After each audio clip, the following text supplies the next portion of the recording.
Syadilina Sakib dari Program Studi Manajemen Fakultas Ekonomi dan Bisnis Islam UIN Sunan Ampel, Surabaya.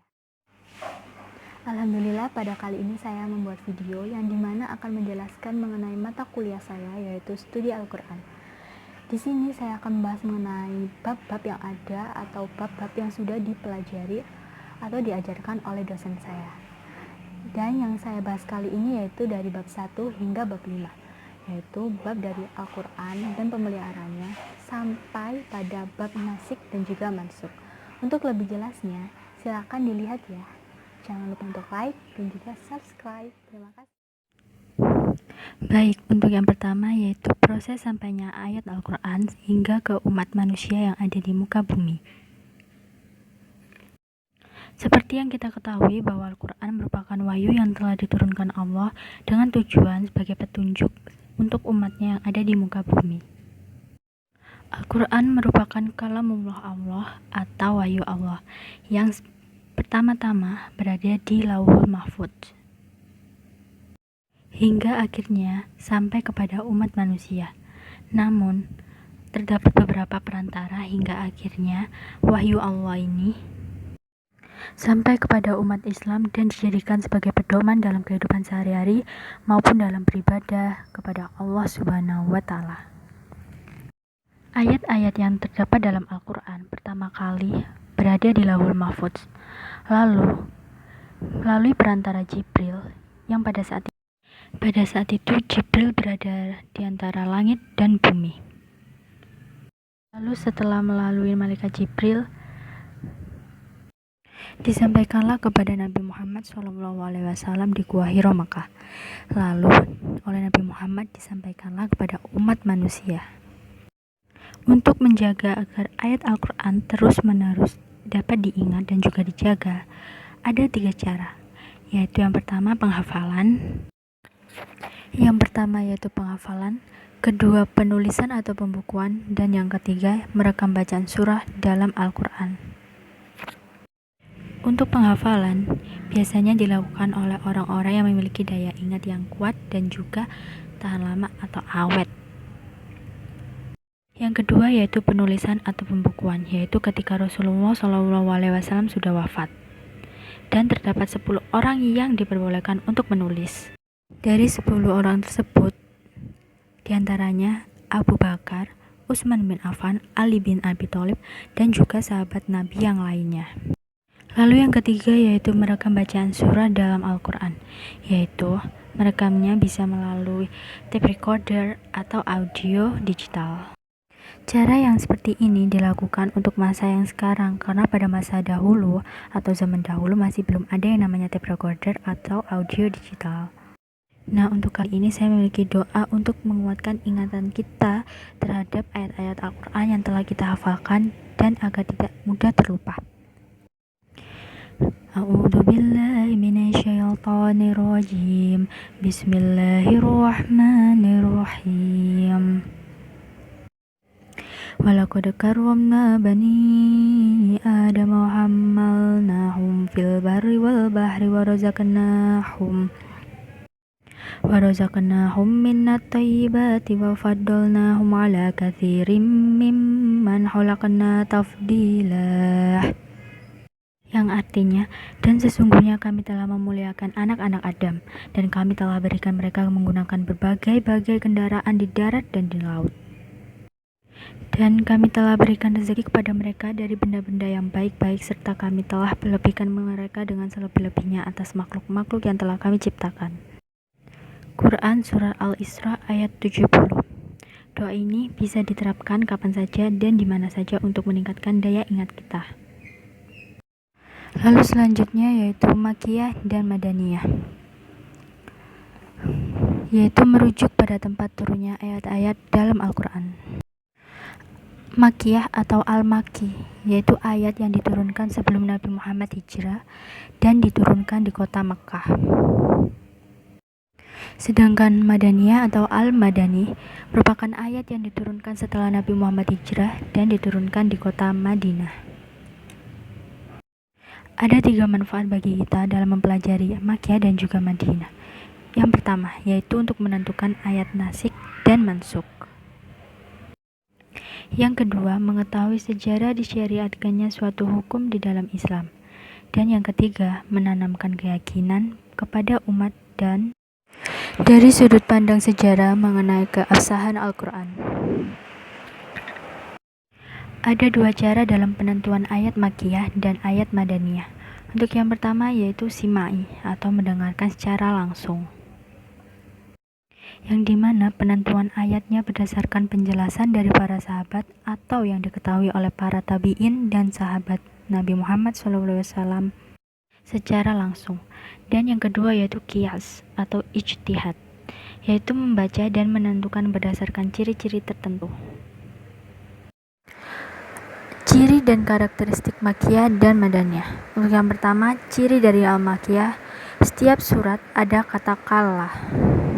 Lalu ciri yang kedua yaitu setiap suratnya terdapat kisah para nabi dan umat terdahulu.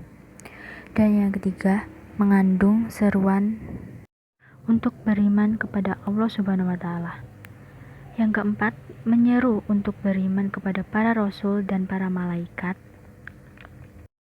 Yang kelima, untuk membantah argumen-argumen para kaum musyrikin. Dan yang keenam, mengandung seruan untuk berakhlak mulia. Dan yang terakhir, terdapat redaksi sumpah dan ayatnya pendek-pendek.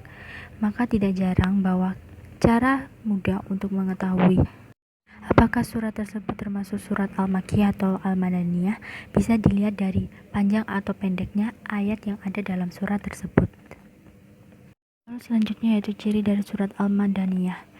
Yang pertama, suratnya berisi hukum pidana, hukum warisan, hak-hak perdata, dan peraturan yang berhubungan dengan kemasyarakatan dan kenegaraan. Yang kedua, mengandung izin untuk berjihad, urusan-urusan perang, hukum-hukumnya, perdamaian, dan juga perjanjian. Yang ketiga, menjelaskan hal ihwal mengenai orang-orang munafik. Yang keempat, menjelaskan hukum amalia dalam masalah ibadah dan muamalah. Yang kelima, sebagian surahnya panjang-panjang dan gaya bahasanya cukup jelas dalam menerangkan hukum-hukum agama Islam. Bab selanjutnya yaitu mengenai nasik dan mansuk. Nasik yaitu menghapus atau menghilang, mengganti atau menukar, memalingkan atau memindahkan, menyalin atau mengutip. Sedangkan mansuk yaitu sesuatu yang diganti. Ada 4 syarat-syarat dalam nasik.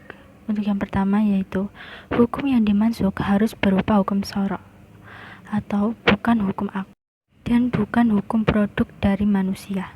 Yang kedua, adanya dalil baru yang mengganti nasik harus setelah ada tenggang waktu dari dalil hukum yang pertama atau mansuk.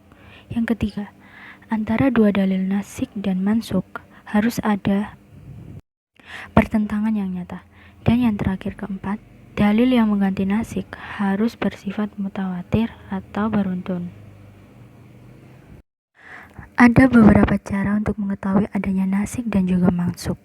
Untuk yang pertama, bila adanya dua ayat yang hukumnya tampak saling kontradiksi dan tidak dapat dikompromikan.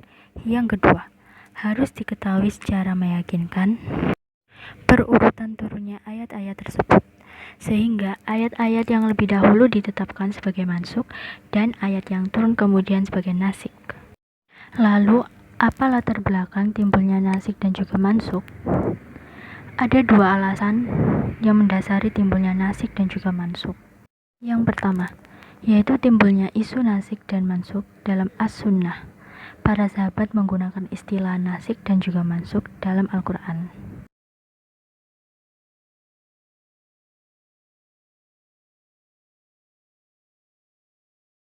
Selanjutnya, apa tujuan kita mempelajari ilmu nasik dan juga mansuk?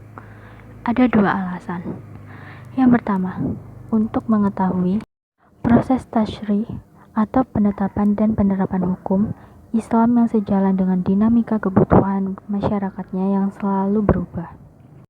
Dan yang kedua, untuk menelusuri tujuan ajaran dan ilat hukum atau alasan ditetapkannya suatu hukum, sehingga hukum tersebut boleh diberlakukan secara longgar dan ketat sebagaimana hukum asalnya.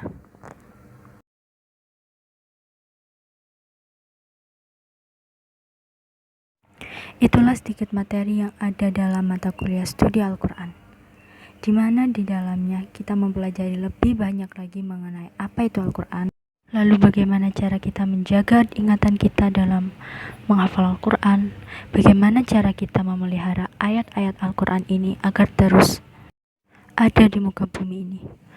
Al-Quran merupakan wahyu yang telah diturunkan Allah Subhanahu wa Ta'ala, yang di dalamnya menjelaskan mengenai kekuasaan Allah baik di langit dan di bumi dan juga seluruh alam semesta ini. Oleh karena itu, alangkah baiknya jika kita tidak hanya membaca, tapi juga mengamalkan nilai-nilai yang terkandung di dalam ayat-ayat suci Al-Quran.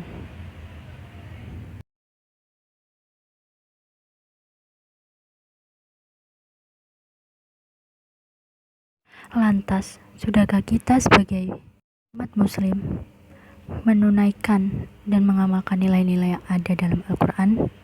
Jika belum, semoga setelah Anda melihat video ini, Anda akan tersadar dan mengamalkan nilai-nilai yang ada dalam Al-Quran bagi kehidupan Anda dan juga dan sekitar Anda. Sekian dari saya, semoga apa yang telah saya sampaikan bermanfaat bukan hanya untuk saya, untuk Anda, tapi juga untuk seluruh umat manusia. Wabillahi taufiq wal hidayah. Wassalamualaikum warahmatullahi wabarakatuh.